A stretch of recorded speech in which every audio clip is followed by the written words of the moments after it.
When a narcissist gaslights you, their main agenda is not to convince you that they are telling the truth and you're lying. No, no, no. That's just one piece of it. Their main goal is to convince you that you do not see things correctly, that you cannot be trusted and you are broken, that you are insane, that you're the creator of all the problems, yet you're not able to see it.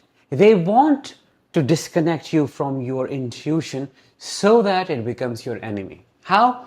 Well, anytime anything happens in the relationship, you blame yourself, quite naturally, because they have installed a narcissistic interject in your head, which intervenes every single time, convincing you that it's you, not them.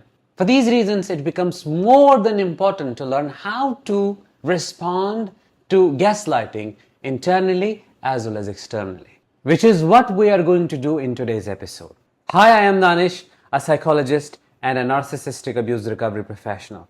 In today's episode, we are going to learn how to respond to a narcissist gaslighting effectively. Now, this episode is not just about what do you say back. That's just one aspect of it.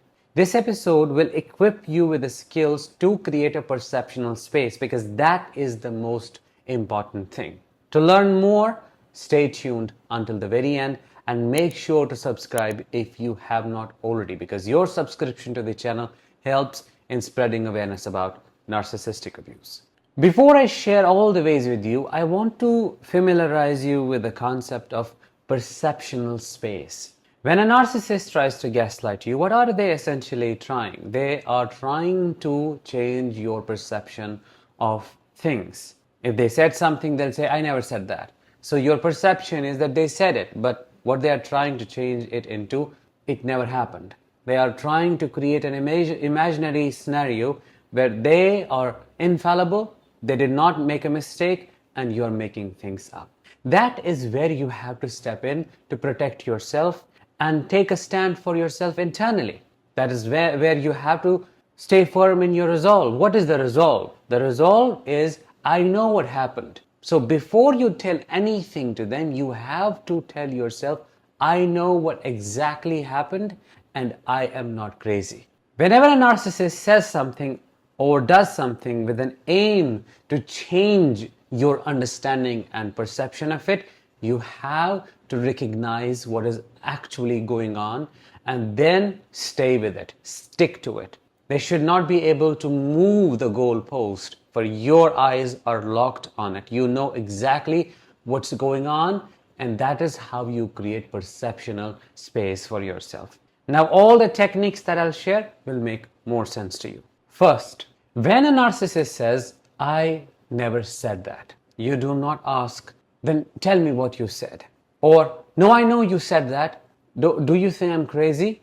Because you know they want you to get entangled in a very fruitless argument. This is going to turn into a circular conversation, leaving you feeling crazy. What do you do instead? You take a step back, you take a pause, you do not respond instantly. You first notice what's going on in your body, which is what I always suggest to do, and you look at them with a soft gaze, blink at least 5 times. This is called the blink strategy, the stare and blink strategy. You focus on those blinks while simultaneously trying to recognize what the narcissist is trying to do. You slowly respond and say something that creates perceptional space instantly. What can you say in this moment? You can say something along the lines of, well, that is what I heard. By saying so, you are clearly separating your perception from theirs, and you're telling them, what I heard will not be dictated by you. You're not going to decide what I heard. You're not going to tell me how I processed information. What you make it seem to be is not what the reality is. And what I heard is my reality. It is the truth, and that is what I am going to stick to. You could also say something along the lines of, I know what you said and I don't think I'm going to change that. Just leave it there. Sometimes giving no response is the best response, but in a situation where you have to say something, this is what you say. You do not justify what you said, what she said, what he said, what you heard. You're not going to argue on it. You're not going to defend yourself and you're not going to explain anything. If they take it a step further and try to fight with you, oh, you're calling me crazy and all that stuff, you say, it doesn't seem you are in the right state of mind to hold space for this conversation. Let me know when you are ready and we will take this topic again and see where we go with it. You're just basically putting the blame on them, which is where it should be, which is where it should go, and then you're leaving. That is how you have boundaries with yourself. Number 2, when a narcissist says something like, you need help, you need to see a professional, you're going crazy, you could respond, I need somebody who is helpful. Well, is that going to change their behavior? Of course not. But it's just for you. What you do not want to happen in that moment is just let what they say take over and make you think you're losing it, or you are being unhelpful, or you're being too big of a deal. You say this not to change how they see you, or not to win, because there is no winning with the narcissist. You're basically saying this to create that perceptional space. That is what the agenda is. You are not being helpful can also be dealt with saying something along the lines of, well, that is your opinion of me. That's how you see me, and I see things differently, which is okay. Just cut it off like that. You need to be cautious though.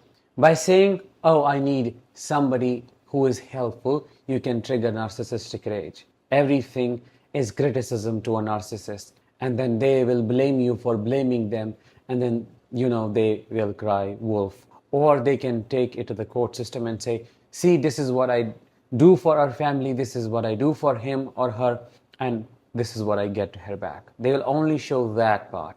So you have to know what to say and when. And you may say it in a way that won't trigger some big consequences or legal impact. You have to be cautious when saying anything to a narcissist. You could just say something that will set you free. What do you think a person should say in such a scenario? Drop your answers in comments. Number 3, if this person says, you are imagining things, you're imagining scenarios, that never happened, when you clearly know that this person just tried to belittle you for being a bad parent or for abandoning them, for anything. They have all the excuses ready to make you think you are such a loser. So how do you respond to that? Of course, you would not want to prove that no, you have been there and you didn't abandon them. That's not what's going to help. You have to see it for what it is and create perceptional space instantly by saying something along the lines of, I do not imagine truth. I do not imagine facts. And that is what you say assertively. Will that stop them from further traumatizing you and trying to gaslight you? Probably not. But what it will do is it will tell them that he or she sees through me. They know what's going on. They know I am making up things. They know what happened.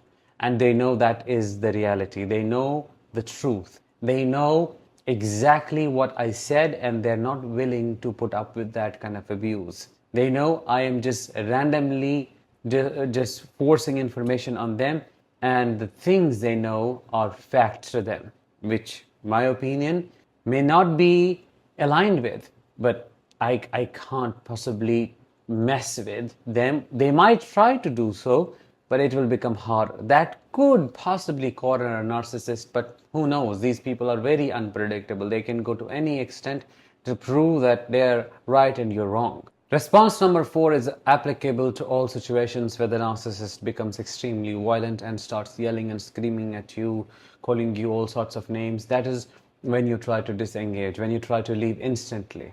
And you just, you don't have to respond to those texts. But if it is not texting, if it is a face-to-face conversation, or it's like a phone call and you want to hang up, you could say something along the lines of, I do not respond to that tone, to that volume. You take a pause and then you say that. I do not respond to that volume. When you feel normal, we can talk about this again. By saying this, what you are trying to suggest that what you're doing is completely abnormal. It's making you look like a fool, and this is not a healthy behavior. It's like saying, are you okay? Are you all right? Is anything going on in your life that you need help with? And at the same time, what you're saying is that this is not what I'm going to respond to anymore. You do not have any power here. And then you cut the ties instantly and do not respond until they become cordial in some way. They act like nothing has happened. When they do so, you also play the game with them, because that's what they do. The urge to purge, they delete everything and give it a fresh start. When they do so, just play along and get what you need to ultimately get out. That was the last one. I know that's not it. Gaslighting is a very complex issue, but I hope what I shared with you so far would help you. Let me know what your comments are, what your thoughts are, and I will talk to you in the next one.